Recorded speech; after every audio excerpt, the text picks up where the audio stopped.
Bilarmidingiz, dunyoda shunday joy borki, u yerda 250 ta ulkan soyabon har kuni minglab insonlarni quyoshdan himoya qiladi. Qayerda ekanligini bilish uchun videoni oxirigacha tomosha qiling. Bu joy Madina shahridagi Masjid an-Nabaviy hovlisi. Bu yerda o'rnatilgan 250 ta avtomatik soyabon dunyodagi eng yirik soyabon tizimi hisoblanadi.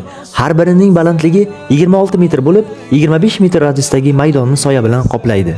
Soyabonlar har kuni ertalab soat 6:00 atrofida quyosh chiqqanida avtomatik tarzda ochiladi va kechqurun 6:30 oralig'ida quyosh botishi bilan sekin yopiladi. Yana bir qiziq ma'lumot. Ular maxsus sovutish tizimiga ega bo'lib, atrof haroratini 8-10 darajagacha pasaytiradi. Har bir soyabon Germaniyada ishlab chiqarilgan, keyin Saudiya Arabistonda o'rnatilgan. Kun davomida bu joyda 10 minglab musulmonlar namoz o'qiydi va har bir inson shu soyabon ostida Allohga sajda qilishni orzu qiladi. Alloh hammamizga shu muborak joyda ibodat qilishni nasib etsin. Video foydali bo'lgan bo'lsa, like bosib, obuna bo'lishni unutmang.